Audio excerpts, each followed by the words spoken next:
आप सभी को नमस्कार। लीजिए प्रस्तुत है एक और शानदार कहानी। कहानी के लेखक हैं छत्तीसगढ़ के प्रसिद्ध साहित्यकार श्री नारायण लाल परमार। ये एक लोक कथा है जिसका नाम है आलसी राम। तो चलिए शुरू करते हैं। अंगद उसका नाम था, यथा नाम तथा गुण। वाली कहावत उस पर 100 पैसे ठीक उतरती थी। जहाँ वह बैठ जाता फिर उठने का नाम न लेता। न घर की चिंता न खाने पीने की। बेचारी पत्नी गांव का कूटना पीसना करके किसी तरह बच्चों का पेट पालती और अपने पति की राह देखा करती। अंगद कभी घर जाता, कभी किसी चौराहे पर ही सोया रहता। लोगों को आश्चर्य होता यह देखकर कि गांव का यह स्वस्थ प्रसन्न युवक इतना आलसी क्यों है। बात किसी की समझ में न आती। कभी कोई पड़ोसी उसकी पत्नी से कहता कि अब यदि घर आए तो उसे भोजन न देना। कभी उसके लिए दरवाजा बंद रखने की तरकीब की जाती, परंतु अंगद पर उसका भी कुछ असर न होता। न वह जेठ में सूखता और न भादों में हरा होता। किसी ने उसे काम पर बुलाया तो ठीक और ना बुलाया तो ठीक। न किसी से राम रमौवल न किसी से दुश्मनी। बस अंगद अंगद ही था। धीरे से एक दिन परौ ठेठवार ने कहा, अंगद तो चोर है। कल रात उसकी बाड़ी में कुंदरू चुराने आया था। बात पर किसी को विश्वास नहीं हुआ। अंगद की घरवाली से पूछा गया तो पता चला कि वह पिछले 3 दिनों से घर नहीं आया। बेचारे ठेठवार की रुसवाई हुई और बस। परंतु अब अंगद के पीछे काफी नजरें लगी होती। लोग सोचते कि यह प्रायः घर नहीं जाता। खाने के लिए भी कभी कभार काम के एवज में कुछ दे देते हैं, परंतु उतने से ही जवान शरीर का पोषण भला कैसे हो सकता है। परंतु अंगद था कि राग द्वेष से परे जिए चला जा रहा था। भादों की रात थी, पूर्णमासी थी, परंतु बादलों के कारण घुप अंधियारी छाई हुई थी। कोचरू पटेल अपनी बाड़ी की रखवाली कर रहा था कि सहसा उसे आवाज सुनाई पड़ी, खीरा भाई खीरा, बड़ सुघर हीरा, खाओ का 2-4, खाना का 1000।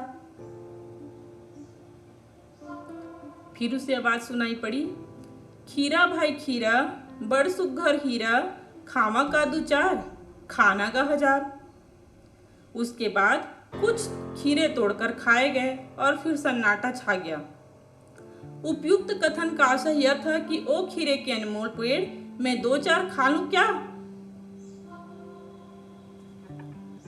कोचरू पटेल सुनकर दंग रह गया।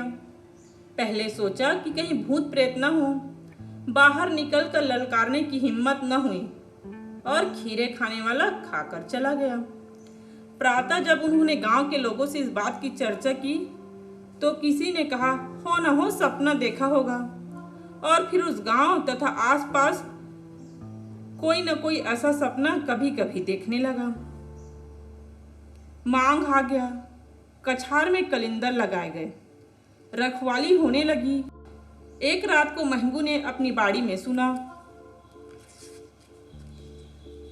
कलिंदर भाई कलिंदर, पाके हावस्ते सुंदर, खावा का 2-4, खाना का 1000। फिर थोड़ी देर बाद सुनाई दिया, कलिंदर भाई कलिंदर, पाके हावस्ते सुंदर, खावा का 2-4, खाना का 1000।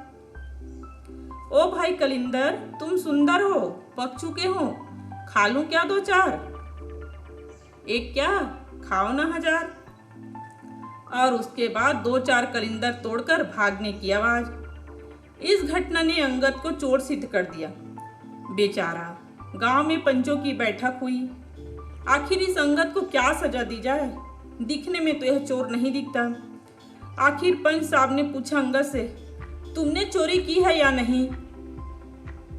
मैंने तो पूछ कर ही फल तोड़े थे, अंगद ने कहा। किससे पूछा था। पेड़ से, अंगद ने कहा। पेड़ भी बोलता है क्या। अंगद ने इसका कोई जवाब न दिया। काफी सोच विचार के बाद अंगद की सजा तय हुई, जो गुप्त रखी गई। दूसरे दिन कोचरू पटेल की बाड़ी में गांव के लोग इकट्ठा हुए। अंगद को एक रस्सी से बांधा गया और आहिस्ते से कुएं में उतारा गया।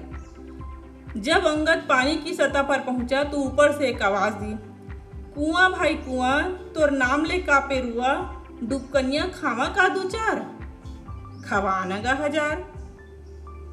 फिर बोले, कुआं भाई कुआं, तोर नाम ले कापे रुआ, डुबकनिया खवावा का दो चार, खवाना गा हजार। ओ भाई कुआं, तुम्हारे नाम से ही रोए कांप जाते हैं, दो चार डुबकियां खिलाऊं क्या? दो चार क्या, हजार खिलाना।